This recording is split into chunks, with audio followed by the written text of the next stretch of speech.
नमस्कार बच्चों, मैं हूं आपकी बायोलॉजी मेंटर दिशा पामेचा। लास्ट क्लास में हमने बात करी थी रिप्रोडक्टिव हेल्थ के बारे में एक इंडिविजुअल की, कि कैसे एक इंडिविजुअल की रिप्रोडक्टिव हेल्थ को मॉनिटर किया जा सकता है या कैसे एक इंडिविजुअल को रिप्रोडक्टिवली हेल्दी बोला जा सकता है। हमने बात करी थी कि अगर एक इंडिविजुअल के रिप्रोडक्टिव ऑर्गन्स नॉर्मल है फिजिकली भी एंड फंक्शनली भी, तो उनको रिप्रोडक्टिवली हेल्दी बोलेंगे। वहीं WHO ने एक डेफिनेशन दी थी कि अगर किसी इंडिविजुअल को रिप्रोडक्टिवली हेल्दी बोलना है तो उस इंडिविजुअल को physically, emotionally, mentally, behaviourally and socially reproduction के हर एस्पेक्ट के लिए नॉर्मल होना पड़ेगा, राइट।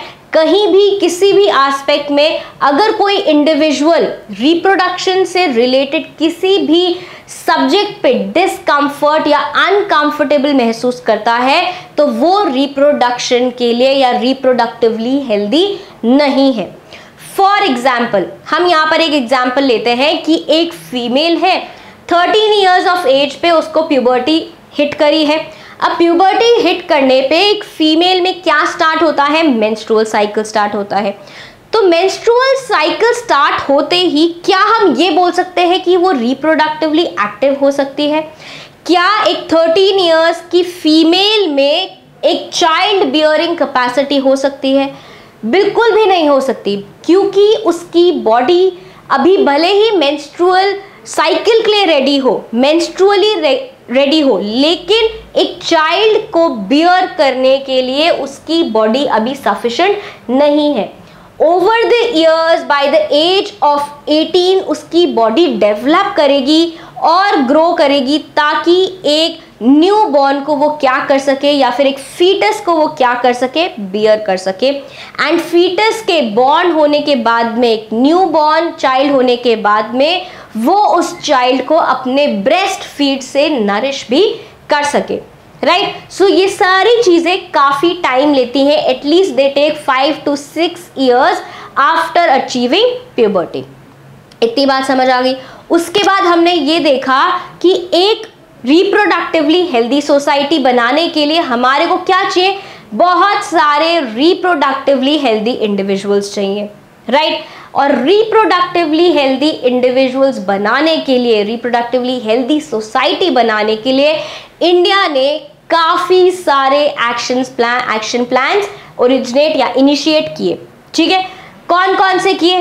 फैमिली प्लानिंग 1951 की reproductive child health care programs ये करे, जिनके अंडर बहुत सारे रिप्रोडक्शन से रिलेटेड, सेक्सुअली एक्टिव हेल्थ से रिलेटेड या सेक्स से रिलेटेड काफ़ी सारे टॉपिक्स को कवर किया गया था। और इन सारे टॉपिक्स की, फॉर एग्जांपल आपका जो प्यूबर्टी है उसके बारे में, जो अडोलेसेंस है और जो चेंजेस आते हैं बॉडी में उसके बारे में, प्रेगनेंसी के बारे में, अबॉर्शन के बारे में, prenatal mother and child care, prenatal mother and foetal care, postnatal mother and foetal care, इन सब के बारे में काफ़ी सारी नॉलेज स्प्रेड करी जाती है। साथ ही में जो कपल्स रिप्रोड्यूसिबल टाइम में है, रिप्रोड्यूसिबल फेज में है, उनको ये नॉलेज दी जाती है कि प्रेगनेंसी कैसे होती है, इंसेमिनेशन कैसे होता है, आप प्रेग्नेंट कब होते हैं, कैसे आपकी फर्टिलिटी अफेक्ट कर सकती है, राइट। इन सारी चीज़ों के बारे में जानकारी दी जाती है। साथ ही में अगर कोई एक बार एक बच्चा कर चुका है तो दूसरे बच्चे में कितना गैप रखना है, गैप रखने के लिए कौन से कॉन्ट्रासेप्शन मेथड्स यूज करे जाने चाहिए, इन सभी के बारे में नॉलेज दी जाती है, राइट। तो इन सब से क्या हुआ? एक रिप्रोडक्टिवली हेल्दी सोसाइटी बनकर आई, ठीक है। इतनी बात समझ आ गई। अब जब हमारे पास में एक रिप्रोडक्टिवली हेल्दी सोसाइटी बनी तो धीरे धीरे क्या हुआ? वर्ल्ड की पॉपुलेशन बढ़ने लगी। क्या हुआ? वर्ल्ड की पॉपुलेशन बढ़ने लगी। यहाँ पर अगर हम देखें वर्ल्ड की पॉपुलेशन के बारे में, तो यहाँ पर हम जैसा कि देख सकते हैं, अगर हम वर्ल्ड की पॉपुलेशन के बारे में बात करें, राइट, वर्ल्ड्स पॉपुलेशन, तो यहाँ पर हम अगर 1900 की बात करते हैं तो 1900 में वर्ल्ड की पॉपुलेशन वाज अराउंड 2 बिलियन। कितनी थी?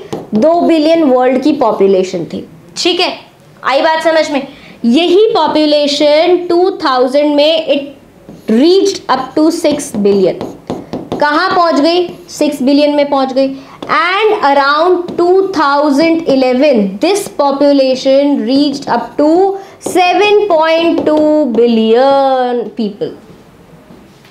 कितना ज्यादा ग्रोथ हो रहा है, right? And this similar pattern was also followed by India's population. This similar pattern was also followed by India's population. ठीक है, अब इंडिया में कैसे फॉलो हुआ ये पैटर्न? इंडिया में अराउंड इंडिपेंडेंस, अराउंड 1947 का अगर हम टाइम ले तो हमारी जो पॉपुलेशन थी वो करीबन 350 मिलियन पहुंच चुकी थी, राइट? एंड जब हम 2000 की बात करते हैं, ईयर 2000 की बात करते हैं, तो it had already reach the mark of 1 billion and 2011 में it had cross the mark of 1.2 billion. It had already cross the mark of 1.2 billion. So this rise in population was also seen in India and according to census of 2011 हम ये देख सकते हैं कि जो India है that is comprising of almost 7.5% of world's population. मतलब कि जो हमारी इंडिया में जो लाइफ एक्सपेक्टेंसी है, जो लाइफ स्पैन है लोगों का, वो बहुत ज़्यादा बढ़ गया है। इससे क्या समझ आ रहा है कि जो इंडिया में डेथ रेट है वो काफ़ी कम हो गई है। ठीक है, तो जब ये पैटर्न देखा गया तो बहुत ज़्यादा गवर्नमेंट को वरी का एक यहाँ पर पॉइंट मिला कि अगर इतनी ज़्यादा पॉपुलेशन हो जाएगी तो बहुत सारी चीज़ों में प्रॉब्लम आएगी, जैसे कि हाउसिंग में प्रॉब्लम आएगी, घर नहीं मिलेगा, कपड़ा नहीं मिलेगा, फूड नहीं मिलेगा, इन सब चीज़ों में क्या होगा? प्रॉब्लम आएगी। साथ ही में जब इतनी ज़्यादा क्या है पॉपुलेशन है तो वेस्ट भी बहुत ज़्यादा इकट्ठा होगा, मतलब पोल्यूशन भी बहुत ज़्यादा होगा, राइट? एंड काफ़ी सारी और भी फैसिलिटीज़ में हमारे को लैक देखने को मिलेगा। तो सबसे पहले तो ये देखा गया कि ये जो पॉपुलेशन बढ़ी है इसके क्या रीजंस हो सकते हैं। ठीक है, तो यहाँ पर ये देखा गया कि जो सबसे बड़ा एक रीजन यहाँ पर था वो ये था that there was decrease in mortality. क्या कम हुआ? डिक्रीज इन मॉर्टैलिटी, जो डेथ रेट है वो कम हुई। क्या कम हुई? डेथ रेट कम हुई। ठीक है, मतलब कि जो लोग डाई हो रहे थे, जो लोग मर रहे थे और जिसके वजह से पॉपुलेशन कंट्रोल में रह रही थी, वो क्या हो गई? वो रेट कम हो गई। अब ये रेट कहाँ कहाँ कम हुई? ये रेट कम हुई हमारी मैटरनल मॉर्टैलिटी रेट में भी। मैटरनल मॉर्टैलिटी रेट MMR ये भी कम हुआ, right? Reduction in maternal mortality rate and reduction in infant mortality rate, reduction in infant mortality rate, that is IMR, ये भी क्या हुआ? रिड्यूस हुआ। ये भी क्या हुआ? रिड्यूस हुआ। जब ये दोनों चीज़ें रिड्यूस हुई तो अपने आप ही हमारी जो डेथ रेट है वो क्या हो गई? कम हो गई। इतनी बात समझ आ रही है? यहाँ पर मॉर्टैलिटी रेट क्यों कम हुई? यहाँ पर इन्फेंट मॉर्टैलिटी रेट कम क्यों हुई? क्योंकि जो हमारी मेडिकल फैसिलिटीज़ थी, मेडिकल इंफ्रास्ट्रक्चर था, वो बढ़ गया था।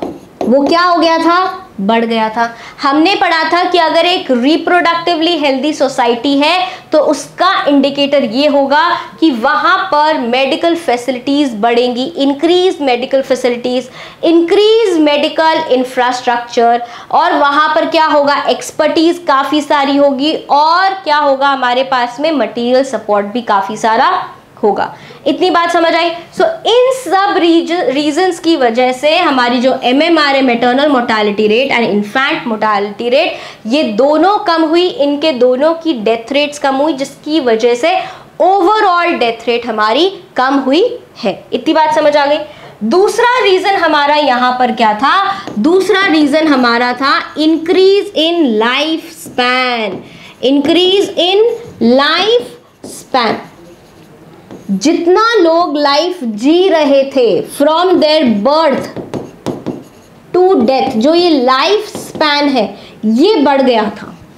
ये क्यों बढ़ गया था? नंबर वन, जो फैसिलिटीज थी, जो हमारी फैसिलिटीज थी, चाहे हम फूड की देखें या शेल्टर की देखें, राइट, चाहे हम हाउसिंग की देखें, तो हमारे पास ये जो फैसिलिटीज थी, ये सारी फैसिलिटीज क्या हो गई थी? इंक्रीज हो गई थी। इसलिए भी हमारी पॉपुलेशन बढ़ रही थी, राइट। साथ ही में हमारे पास में और क्या है? मेडिकल फैसिलिटीज भी बढ़ गई थी। क्या बढ़ गई थी? मेडिकल फैसिलिटीज भी इंप्रूव हो गई थी। साथ ही में जो हमारे लोग हैं वो कैसे हो गए थे? एडुकेटेड हो गए थे। कैसे हो गए थे? एडुकेटेड हो गए थे, राइट। एंड जो लोग हमारे रिप्रोड्यूसिबल एज में थे, कौन सी एज में थे? रिप्रोडक्शन वाली एज में थे, उनका नंबर भी इंक्रीज हो गया था। जो रिप्रोडक्शन की एज में है वो रिप्रोडक्शन करेंगे और न्यूबॉर्न आएंगे और उससे क्या होगी? हमारी पॉपुलेशन बढ़ेगी। इतनी बात समझ आ रही है? तो पॉपुलेशन बढ़ने की वजह से क्या हुआ था? बहुत ज्यादा पॉपुलेशन राइज हो गई थी। वर्ल्ड पॉपुलेशन अगर हम देखें तो 1900 में 2 बिलियन, 2000 में 6 बिलियन एंड 2011 में the population crossed 7.2 billion world population. यही ट्रेंड हमारे को इंडियन पॉपुलेशन में भी देखने को मिला, जहां पर 1947 इंडिपेंडेंस के अराउंड हमारा 350 मिलियन था, which came up to close to 1 billion in 2000 and 2011 में it crossed the point of 1.2 billion. And अगर आज हम इंडिया की पॉपुलेशन देखते हैं, according to the census of 2011, so India accounts for almost 17.5% of world population. इतनी बात समझ आई? अब गवर्नमेंट ने कुछ प्रोग्राम्स इंट्रोड्यूस करे जहां पर लोगों को ये समझाया गया कि ज्यादा पॉपुलेशन के क्या नुकसान हो सकते हैं, पॉपुलेशन कैसे कम करी जा सकती है, ऐसे कौन से मेथड्स हैं जो कि प्रेगनेंसी को अवॉइड कर सकते हैं। एंड ये सारी नॉलेज, ये सारी अवेयरनेस किसके अंडर आई? हमारे reproductive child health care program के अंडर आई, RCH प्रोग्राम्स के अंडर आई। लेकिन देखा गया कि ये जो RCH प्रोग्राम्स हैं, इन्होंने हमारी पॉपुलेशन को बहुत ही मार्जिनली रिड्यूस किया, बहुत ही कम रिड्यूस किया, राइट। हमारी जो पॉपुलेशन का ग्रोथ रेट चल रहा था that was less than 2%, right, less than 2% था। लेकिन जो हमारी पॉपुलेशन का बेस था दैट वाज इन 2000, अगर हम देखें 2000 में हमारी पॉपुलेशन ऑलमोस्ट 1 बिलियन पहुंच गई थी। अगर इस पे भी हम 2% का ग्रोथ रेट लगाते हैं, दैट इज ऑलमोस्ट 20 पीपल पर 1000 एंड हर साल इतने लोग पैदा हो रहे हैं, राइट। इतनी बात समझ आ रही है? So this was a very big, very alarming rate of population increase. इतनी बात समझ आ रही है? जबकि हमारी ग्रोथ रेट 2% से लेस ही थी, फिर भी this was an alarming growth rate. अब इसके रीजंस देखे गए तो ये देखा गया कि भाई जो डेथ रेट है वो कम हो रही है, MMR जो हमारी मैटरनल मोर्टालिटी रेट है वो भी क्या हो गई है? कम हो गई है। एंड इन्फेंट मोर्टालिटी रेट भी क्या हो गई है? कम हो गई है। साथ ही में ये भी देखा गया कि जो हमारा स्पैन ऑफ लाइफ है वो भी क्या हो गया है? बढ़ गया है हर इंडिविजुअल का। इतनी बात समझ आई? अब ये देखा गया कि ऐसी क्या चीजें थी जिसकी वजह से हमारे लोग इतने ज्यादा जिंदा रह रहे थे, जो लाइफ स्पैन था वो लोगों का कैसे बढ़ गया था। तो काफी सारे रीजंस थे, जैसे कि स्प्रेड ऑफ एजुकेशन। सबसे पहले तो क्या? Spread of education. उसके बाद जो हमारा फूड का सप्लाई था, शेल्टर का सप्लाई था, जो फूड था वो काफी सारी क्वांटिटीज में आ रहा था, तो स्टोरेज फैसिलिटीज भी काफी अच्छी हो गई थी। आ रही है बात समझ? मेडिकल फैसिलिटीज अच्छी हो गई थी, मेडिकल इंफ्रास्ट्रक्चर अच्छा हो गया था, जिसकी वजह से जो डिजीज है वो भी क्या हो गए थे? कंट्रोल्ड हो गए थे। क्योंकि एडुकेटेड थे लोग, क्योंकि क्या थे, एडुकेटेड थे लोग, तो उनको नेचुरल कैलामिटी से, एग्जाम्पल अर्थक्वेक आ गया, सुनामी आ गया या फ्लड्स आ गए, कोई भी ऐसी नेचुरल कैलामिटी है उससे वो फाइट कर पा रहे थे. So protection from natural calamities was also there. आई बात समझ में. अब आजकल क्या होता है, जैसे ही किसी घर में क्या कोई प्रेग्नेंट फीमेल होती है तो क्या है, चाहे गांव में हो चाहे किसी शहर में हो, ट्रांसपोर्ट फैसिलिटी इतनी ज्यादा अच्छी हो गई है कि जो पहले मॉर्टेलिटी रेट होती, डेथ रेट होती थी, वो बड़ी होती थी, ज्यादा होती थी. क्यों? क्योंकि घर पर क्या होता था, डिलीवरी होती थी, लेबर होता था, किससे, क्वैक से, दाया से डिलीवरी होती थी. तो उस टाइम में जो मैटरनल मॉर्टेलिटी रेट था वो बहुत ज़्यादा था. इन्फेंट को प्रॉपर केयर ना मिलने की वजह से इन्फेंट मॉर्टेलिटी रेट ज़्यादा थी. लेकिन अब बेटर ट्रांसपोर्ट होने की वजह से हर प्रेग्नेंट लेडी की जो लेबर है मोस्टली वो कहाँ हो रही है, हमारे हॉस्पिटल्स में हो रही है. चाहे आप विलेजेस में ले लें चाहे आप सिटीज़ में ले लें, तो बेटर ट्रांसपोर्ट की वजह से क्या हो रही है, डेथ रेट भी कम हुई है. साथ ही हमारे पास में एडवांसमेंट हुआ है एग्रीकल्चर का, तो बहुत कम लोग हैं जो कि अब क्या है, जिन तक खाना नहीं पहुंच पा रहा है. इन सब रीजंस की वजह से और साथ में गवर्नमेंट के काफ़ी सारे एफर्ट्स की वजह से क्या हुआ है, हमारी जो पॉपुलेशन है दैट इज बूम्ड, राइट. अब इस पॉपुलेशन ग्रोथ की वजह से, या जो बोलेंगे कि हम ये ओवर पॉपुलेशन हो गई है. अभी तक तो ये सब चीज़ें सपोर्ट कर रही थी पॉपुलेशन को, लेकिन इन सब फैसिलिटीज़ की वजह से जो पॉपुलेशन ग्रोथ हुई है उसकी वजह से ओवर पॉपुलेशन हो गई है. आ रही है बात समझ में. अब ओवर पॉपुलेशन को फीड करने के वजह से अब बहुत ज़्यादा लोग होंगे तो बहुत ज़्यादा वेस्ट होगा, बहुत ज़्यादा वेस्ट प्रोड्यूस होगा. जब बहुत ज़्यादा वेस्ट प्रोड्यूस होगा तो हमारे पास इन्वायरमेंट में क्या होगा, पोल्यूशन भी ज़्यादा होगा. ठीक है, धीरे धीरे जो फूड सप्लाई होएगा वो भी कम होता जाएगा. आ रही है बात समझ में. जॉब क्रिएशन इतना है नहीं, ठीक है, एम्प्लॉयमेंट इतना हो नहीं रहा है, तो क्या होगा, धीरे धीरे अनएम्प्लॉयमेंट भी होगा.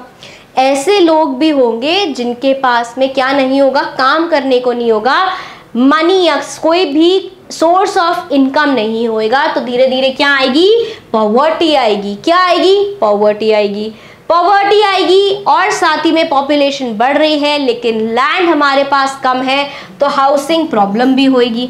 क्या होएगी, हाउसिंग प्रॉब्लम भी होएगी. वेस्ट बढ़ेगा, पोल्यूशन बढ़ेगा, तो हाइजीनिक कंडीशंस भी खराब होंगी और साथ ही में हमारे पास एजुकेशन प्रॉब्लम भी धीरे धीरे बढ़ने लगेगी. इतनी बात समझ आ गई. तो ये देखा गया कि ये सारी कॉन्सिक्वेंसेस धीरे धीरे ओवर पॉपुलेशन की आने लगी थी. अब गवर्नमेंट को क्या करना था, गवर्नमेंट को तो इंटरवीन करना ही था. गवर्नमेंट तो बीच में आती ही, क्योंकि उनको ओवर पॉपुलेशन को क्या करना था, कम करना था. क्या करना था, ओवर पॉपुलेशन को कम करना था. अब ओवर पॉपुलेशन को कम करने के लिए उन्होंने सोचा कि कैसे लोगों को नए बेबीज पैदा करने से रोके, तभी ओवर पॉपुलेशन कम हो सकती है ना. ऐसे तो है नहीं कि जो लोग हैं उनको हम क्या कर दें, किसी तरह वैनिश कर दें, गायब कर दें या मार दें. ऐसा तो नहीं हो सकता. पॉपुलेशन कम करने के लिए हम ये कर सकते हैं कि जो न्यू बेबीज बॉर्न हो रहे हैं उनको हम कम कर सकते हैं, जो न्यू लाइफ आ रही है उसको हम कम कर सकते हैं. ये कैसे किया, अब गवर्नमेंट ने बहुत दिमाग लगाया और उन्होंने ये देखा कि जो लोग थे वो कौन सी एज में ज़्यादा थे, एज ऑफ रिप्रोडक्शन या फिर रिप्रोड्यूसिबल एज आप इसको बोल सकते हो. रिप्रोडक्शन की एज में जो लोग थे वो ज़्यादा थे, रिप्रोड्यूसिबल एज वाले जो लोग थे वो ज़्यादा थे. मतलब कि ऐसे कपल्स जो कि क्या कर सकते हैं, रिप्रोड्यूस कर सकते हैं और नया बेबी पैदा कर सकते हैं. तो वो क्या थे, उनके हाथ में तो एक क्या थी, एक अपॉर्चुनिटी थी कि वो नेशन की पॉपुलेशन को बढ़ा सकते हैं. तो गवर्नमेंट ने ऐसे कैंपेन्स और ऐसे स्कीम्स निकाले कि इन लोगों को क्या किया, इन लोगों को एडुकेट किया. इन लोगों को क्या किया, एडुकेट किया. और एडुकेशन में इन्होंने क्या बताया, नंबर 1 इन्होंने बताया कि आपको स्मॉल फैमिली होने के फायदे बताए। क्या बताए? स्मॉल फैमिली होने के फायदे बताए कि छोटी फैमिली करो। अभी बीच में क्या ट्रेंड आ गया था, जब ये ओवर पॉपुलेशन हुई थी तो हर कपल क्या कर रहा था, 3 बच्चे, 4 बच्चे, 5 बच्चे। आपने अगर देखा हो तो आपके दादा दादी या जो बुआ वगैरह हैं वो क्या थे, 6-6, 7-7 भाई बहन थे। कुछ लोग तो 10-10 भाई बहन भी थे। फिर 10-10 भाई बहन शादी करेंगे, फिर उनके बच्चे होंगे, वो भी 2-2, 3-3 बच्चे करेंगे। तो ऐसे क्या हो रहा था, पॉपुलेशन एक्सप्लोजन हो रहा था, पॉपुलेशन बढ़ बढ़ के बढ़ती जा रही थी। तो गवर्नमेंट ने क्या सोचा कि जो लोग रिप्रोडक्शन कर सकते हैं उनको एडुकेट करते हैं और उनको बताते हैं कि छोटी फैमिली होने के क्या क्या एडवांटेजेस हैं। तो क्या क्या एडवांटेजेस हो सकते हैं छोटी फैमिली के? सबसे पहले तो क्या होगा, इनएक्सपेंसिव होगा, या क्या होगा, मॉडरेटली एक्सपेंसिव होगा। क्या होएगा? मॉडरेटली एक्सपेंसिव होएगा, मॉडरेटली एक्सपेंसिव होएगा, राइट। क्योंकि अब बेटर फैसिलिटीज हो रही थी, तो जो फैसिलिटीज थी उनकी कॉस्ट भी ज्यादा थी, ठीक है। एंड क्या होगा हमारे पास में, इजी टू हैंडल। क्या होगी? इजी टू हैंडल, ठीक है। तो हम क्या बोलते हैं, less mouth and less to feed, more the mouth and more to feed. यही बोलते हैं ना कि जितने कम लोग होंगे उतना फीड भी आपको कम करना पड़ेगा। अब मान लीजिए एक फैमिली है, उसने 2 बच्चे पैदा करे, तो उनको 2 बच्चों को खाना खिलाना पड़ेगा, 2 बच्चों की एजुकेशन देखनी पड़ेगी एंड 2 बच्चों के सारे एक्सपेंसेस करने पड़ेंगे। यही अगर एक फैमिली 5-6 बच्चे पैदा कर रही है तो उनको 5-6 को क्या करना पड़ेगा, खिलाना भी पड़ेगा, उनको एजुकेशन भी देनी पड़ेगी, उनकी टेक केयर भी करनी पड़ेगी, उनको मेडिकली हेल्थ वाइज भी उनको क्या करना पड़ेगा, टेक केयर करनी पड़ेगी। तो एक्सपेंस ज़्यादा आएगा। तो स्मॉल फैमिली का क्या फ़ायदा है, मॉडरेटली एक्सपेंसिव, या फिर क्या हो सकता है, आप उसको बियर कर सकते हो, उस बर्डन को बियर कर सकते हो, right. And then small family is easy to handle, easy to handle, less space taking, ठीक है। छोटा घर में भी आप क्या कर सकते हो, काम चला सकते हो, लेकिन अगर बहुत सारे बच्चे तो आपको घर भी लेना पड़ेगा, तो आपके खुद के एक्सपेंसेस भी क्या होंगे, बढ़ेंगे। आ रही है बात समझ में? दूसरा चीज, मैरिजेबल एज या रिप्रोड्यूसेबल एज वाले लोगों को क्या बताई, दूसरी चीज उनको ये बताई कि हमारे पास में क्या है, कुछ कॉन्ट्रासेप्टिव मेथड्स हैं। क्या है? कॉन्ट्रासेप्टिव मेथड्स है, ठीक है। अब इन कॉन्ट्रासेप्टिव मेथड्स में उनको एडुकेट किया गया। किसके बारे में एडुकेट किया गया? उनको बताया गया कि कॉन्ट्रासेप्टिव मेथड में आप चाइल्ड स्पेसिंग कर सकते हो, 2 बच्चों के बीच में आप 3 साल का, 5 साल का गैप रख सकते हो। जैसे कि उन्होंने बताया कि हमारे पास क्या है, कॉन्डम्स आते हैं जो कि दोनों मेल्स एंड फीमेल्स के लिए आते हैं, राइट। तो आप इनको कॉइटस के टाइम में यूज करें ताकि क्या नहीं हो, अनवांटेड प्रेगनेंसी नहीं हो। क्या नहीं हो? अनवांटेड प्रेगनेंसी नहीं हो। कॉन्डम के साथ साथ में और भी बैरियर मेथड्स बताए, जैसे कि उन्होंने बताया डायफ्राम, राइट। फिर उन्होंने बताया सर्वाइकल कैप, फिर उन्होंने क्या बताया, वॉल्ट कैप। ये सारी चीजें उन्होंने बताई, ठीक है।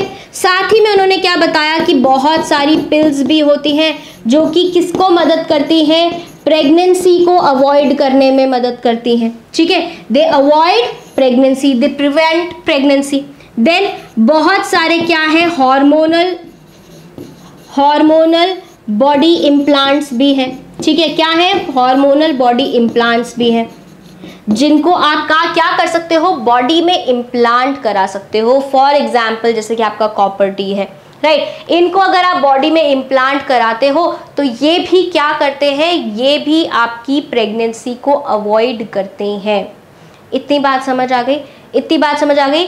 तो प्रेगनेंसी को हम किसी भी तरीके से अवॉइड कर सकते हैं, या तो ओवम और स्पर्म का प्रोडक्शन बंद कर दो, ठीक है, या फिर उन दोनों की फर्टिलाइजेशन मत होने दो, और अगर फर्टिलाइजेशन भी हो गया है तो जो जाइगोट है उसको इम्प्लांट मत होने दो। तीनों तरीके से आपकी प्रेगनेंसी क्या होगी, अवॉइड हो जाएगी। प्रेगनेंसी अवॉइड होगी तो न्यू बेबी नहीं आएगा, न्यू बेबी नहीं आएगा तो पॉपुलेशन ग्रोथ स्टॉप हो जाएगी, कर्व हो जाएगी। तो इन सब के बारे में जो रिप्रोड्यूसिबल एज वाले लोग थे उनको पढ़ाया गया।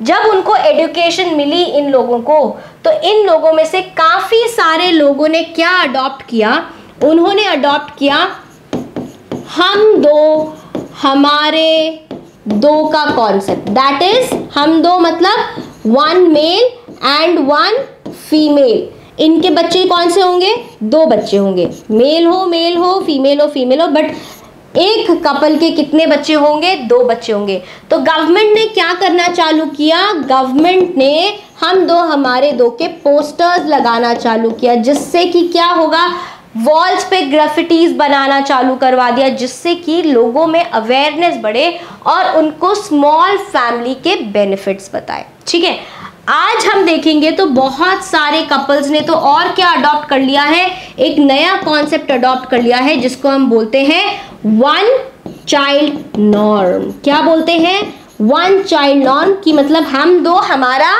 एक। ठीक है, क्योंकि उनको लगता है कि दो बच्चे होंगे तो ज्यादा रिस्पॉन्सिबिलिटीज, ज्यादा एक्सपेंसेस, ज्यादा क्या हो जाएगा, जिम्मेदारियां हो जाएंगी। तो इससे अच्छा है कि वन चाइल्ड नॉर्म ही हम अडॉप्ट करें। आ रही है बात समझ में, इतनी बात समझ आई। तो क्या किया गया, गवर्नमेंट ने एडुकेट किया, किसको एडुकेट किया, वो लोग जो कि रिप्रोडक्शन की एज में थे उनको एडुकेट किया। उनको ये एडुकेट किया कि भाई एडवांटेज बहुत सारी है स्मॉल फैमिली की, स्मॉल फैमिली की क्या है, बहुत सारी एडवांटेजेस हैं। और उनको बताया कि कॉन्ट्रासेप्टिव मेथड्स यूज करने से आप प्रेगनेंसी क्या कर सकते हो, प्रेगनेंसी को अवॉइड कर सकते हो, साथ ही में आप चाइल्ड स्पेसिंग भी कर सकते हो। क्या कर सकते हो, चाइल्ड स्पेसिंग भी कर सकते हो, राइट। गवर्नमेंट ने क्या इनिशिएटिव्स लिए, गवर्नमेंट ने पोस्टर्स बनाए, किसके, हम दो हमारे दो के ऐसे पोस्टर्स बनाए और ऐसे पोस्टर्स को होर्डिंग्स पे लगाया ताकि लोगों में अवेयरनेस स्प्रेड हो फॉर अ स्मॉल फैमिली। इतनी बात समझ आ गई। आज अगर हम देखेंगे तो आज बहुत सारे कपल्स क्या कर रहे हैं, सिर्फ वन बेबी कर रहे हैं, या फिर एक बच्चा करने से भी वो लोग क्या है, वो नहीं करना चाहते, because they don't want to take the responsibility of another child. Yes, इतनी बातें समझ आ रही है, इतनी बात समझ आ रही है या नहीं आ रही है। दूसरा एफर्ट जो गवर्नमेंट ने यहां पर लगाया, जो दूसरा एक बड़ा और बहुत ही समझदारी वाला वाइज एफर्ट था, वो ये था दैट उन्होंने क्या कर दिया था, statutory raising of marriageable age, statutory raising of marriageable age, right. मतलब किस एज पर लीगली एक मेल एंड फीमेल को शादी कराई जा सकती है, उस एज को उन्होंने बढ़ा दिया, जिसमें मेल की एज उन्होंने क्या रखी, 21 ईयर्स ऑफ एज रखी, एंड फीमेल की एज क्या रखी, फीमेल की एज उन्होंने 18 ईयर्स की एज रखी। इससे क्या होगा, शादी लेट होगी, रिप्रोड्यूसेबल टाइम जो है, रिप्रोड्यूसेबल टाइम है जो वो थोड़ा कम हो जाएगा, कम हो जाएगा। तो अगर दो बच्चों में 3 साल का भी गैप रखा जाता है तो जो चांसेस है ज्यादा बच्चे होने की वो कम हो जाएगी। आ रही है बात समझ में। यही अगर हम शादी हमारी करा दे बच्चों की 13-14 साल में, तो उनके पास में 5-6 साल एक्स्ट्रा हो जाएंगे, तो 2 बच्चे उसमें एक्स्ट्रा हो सकते हैं। यस और नो। तो क्या हो गया, स्टैट्यूटरी रेजिंग जो करी है मैरिजेबल एज की, this was a very good effort. तीसरा यहां पर क्या था, गवर्नमेंट ने जिनकी स्मॉल फैमिलीज हैं, जिनकी क्या है, छोटी फैमिलीज हैं, छोटी फैमिलीज को गवर्नमेंट क्या देने लग गई, इंसेंटिव्स देने लग गई। क्या देने लग गई, कुछ ऐसे इंसेंटिव्स देने लग गई, कुछ बेनिफिट्स देने लग गई, जिससे कि फैमिलीज या कपल जो है वो इनकरेज हो सके कि उनको एक या दो बच्चे ही करने हैं। फोर्थ, गवर्नमेंट ने क्या एफर्ट लगाया, फोर्थ एफर्ट ये लगाया कि कॉन्ट्रासेप्टिव मेजर्स के बारे में, कॉन्ट्रासेप्टिव मेजर्स या फिर बर्थ कंट्रोल मेजर्स के बारे में प्रोपगेशन किया। People were educated more about contraceptive methods and birth control methods. TV पे बहुत बार ऐड आ रहा है अब सहेली का, गर्भ निरोध का, कॉन्डम्स का, फीमेल कॉन्डम्स का, फेमिडोम्स जिनको हम बोलते हैं उनके बारे में, साथ ही में जो सर्जिकल इम्प्लांट्स हैं उनके बारे में भी एडवर्टाइजमेंट आ रहा है। कॉपर टी के इंस्टॉलमेंट को बढ़ाया जा रहा है। राइट। एंड हार्मोनल इम्प्लांट जो आपके कहाँ लगते हैं, या मसल्स में इम्प्लांट हो जाते हैं छोटी सी सर्जरी से, कट से, इंसिजन से, उसको भी बहुत ज्यादा इनकरेज किया जा रहा है। इतनी बात समझ आ रही है। साथ ही में नसबंदी का अगर आपने नाम सुना है, वैसेक्टॉमी, उसका भी एक गवर्नमेंट ने कैंपेन चलाया था जहां पर यह बोला गया था कि अगर मेल्स वैसेक्टॉमी करा लेते हैं तो क्या कर सकते हैं, गैप दे सकते हैं, किसमें, 2 बच्चों के बीच में। इतनी बात समझ आ रही है। सिमिलर प्रोसीजर किसमें हो सकता है, फीमेल में हो सकता है, that is known as tubectomy, जहां पर हम फलोपियन ट्यूब को या तो कट कर देते हैं, कॉटराइज कर देते हैं, या फिर उनको टाई कर देते हैं, जिससे कि ओवम की और स्पर्म की फर्टिलाइजेशन को, मीटिंग को रोका जाता है, और उससे इवेंचुअली क्या होता है, प्रेगनेंसी को अवॉइड किया जाता है। आ रही है बात समझ में। तो दूसरा स्टेप क्या था, statutory raising of marriageable age. Female की क्या रख दी थी, 18 ईयर्स, मेल की क्या रख दी थी, 21 ईयर्स। तीसरा स्टेप क्या था, incentives to couple with small families, ताकि लोगों को बढ़ावा मिले, इंकरेजमेंट मिले कि वो 1 या 2 बच्चे से ज्यादा ना करे। आ रही है बात समझ में। Then we had family planning, जो कि कहाँ थी, 1951 में इंट्रोड्यूस हो गई थी, जिसमें किसके बारे में बात करी गई थी, बर्थ कंट्रोल मेजर्स के बारे में बात करी गई थी।